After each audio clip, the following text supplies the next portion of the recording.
What's up, guys? This is for modern American history, so we're going to look a little bit at the rise of Ronald Reagan today, and give you a little bit of a background um, on that as well. So, first of all, in order to kind of understand Ronald Reagan, we have to look at the decades prior to Ronald Reagan and this push towards conservatism.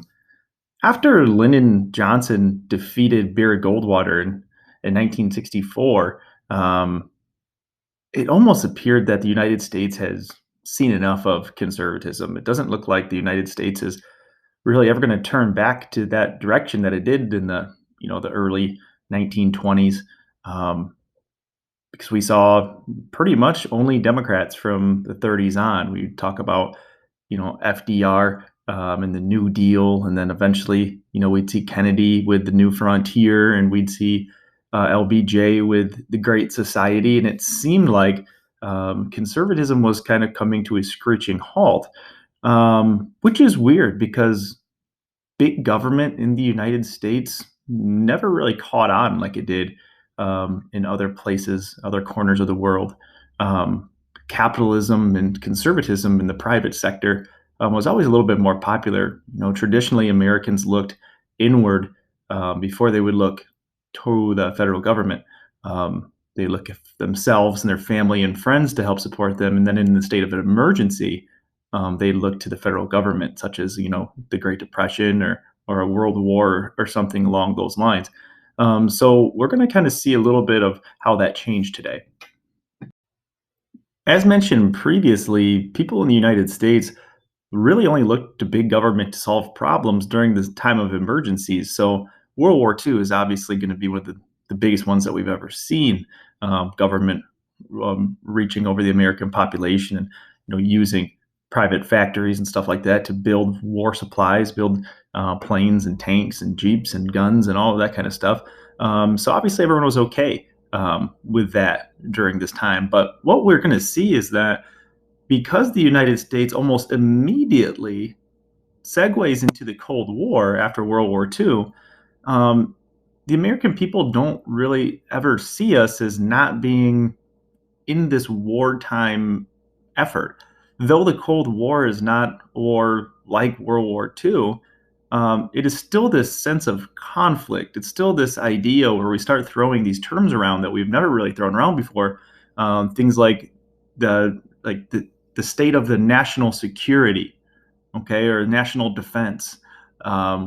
When you'll see with the arms race and stuff like that, we also continue to throw around the idea of the war effort and what we need to do to be prepared for something conflict with the Soviets. You see the creation of things like the CIA and the NSC. And because of these things, because of trying to create national security, you're going to see things like the construction of the interstate system. You're going to see millions of dollars, be allocated for students to learn more about science and technology, so we can keep up with the Soviet Union. You're going to see eventually in the 60s things with race heat up, and eventually things that end up creating equal rights for African Americans and minorities, because we know that the rest of the world is watching us. Does capitalism deal with race as well as communism, so on and so forth? We're all put underneath this microscope. Um, it also leads to the space race and things like that. All of these things, though they are not going to fit into the cookie cutter mold of a war effort like we saw in World War II, during this time period we still see this as a duty as citizens to help the United States. Now, for probably 30 years, we're going to see this liberalism as a necessity and push conservatism away. But eventually, that's going to change. So, when are we going to start to see the movement away from big government?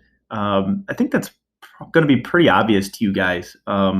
Really, in the height of the Vietnam War, towards the end of the Vietnam War, and people start realizing that there's a lot of politics going into this war, a lot of trying to save face. When you start to see the leak of the Pentagon Papers, And eventually, you see things within the Nixon administration as well. I know that he's not a Democrat, but still, the Watergate mixed with the Pentagon Papers and all that stuff from Vietnam creates this huge distrust in government. Okay, this huge distrust in government. We are going to start to pivot back to relying on the private sector and not so much about what the government can do during these hard times. And nobody is going to benefit more than Ronald Reagan. Ronald Reagan, I'm sure you guys know who he is, and you've seen pictures of him before. Um, but he was born in Illinois. Eventually, he's going to move out to California in the 1930s. He's going to have a decent amount of success in the film industry, where he's going to be in movies about Newt Rockne, legendary football coach, um, Kings Row, and even a movie with co-starring a monkey called Bedtime for Bonzo.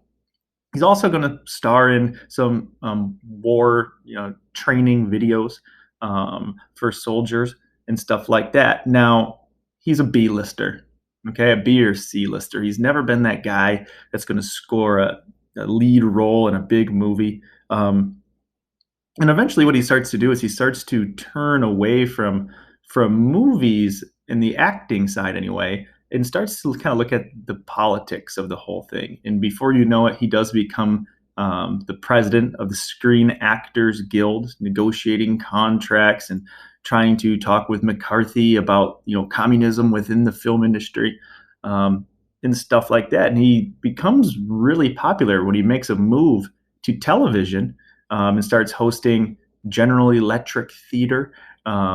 He's got a great face. He's handsome. He's well spoken.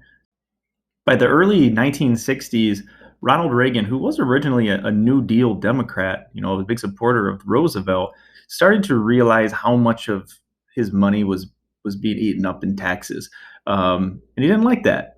He makes this slow transition at first to becoming more and more of a Republican, more and more of a conservative, and really by 1960, he had made that move. We're going to see him support Dwight Eisenhower um, in both of his elections. After that, we're going to see him support Richard Nixon in the 1960 election, which be making a video about later, against John F. Kennedy. Um, he is going to be a speaker at the Republican National Convention in San Francisco in 1964.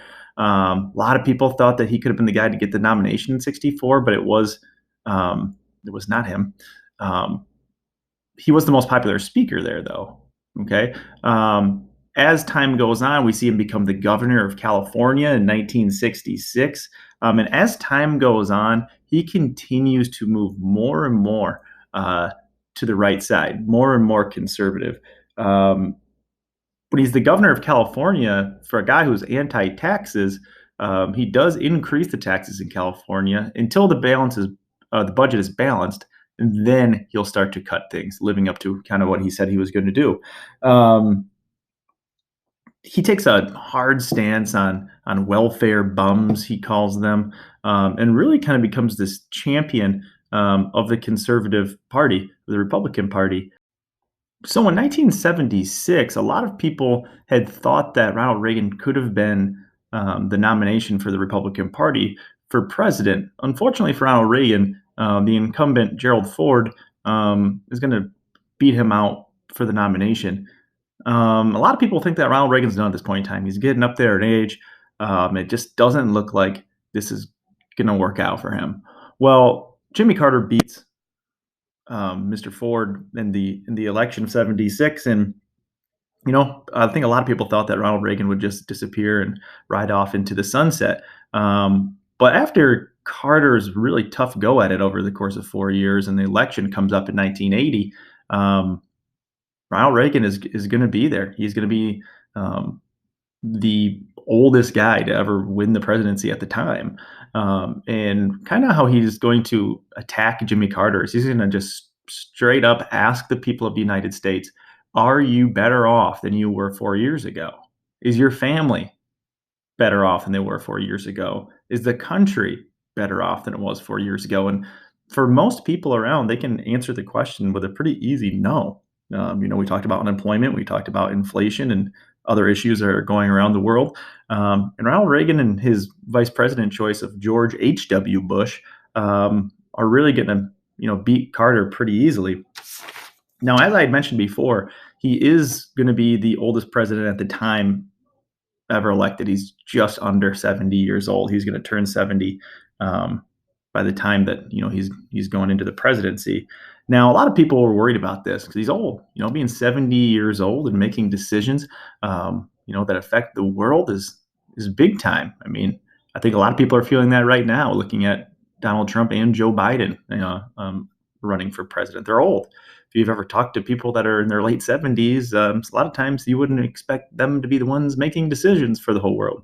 But there's also this kind of thing going on in politics that, it's folklore, it's a myth, but there's this curse of presidents who have won elections in years divisible by 20. Now, I have a list of them right here, and it goes all the way back to Abraham Lincoln, Garfield, McKinley, Kennedy, Franklin Roosevelt, William Henry Harrison, and Warren G. Harding.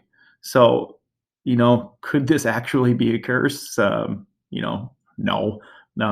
But the idea that a guy who won in 1980 is the oldest president ever inaugurated, people start to wonder.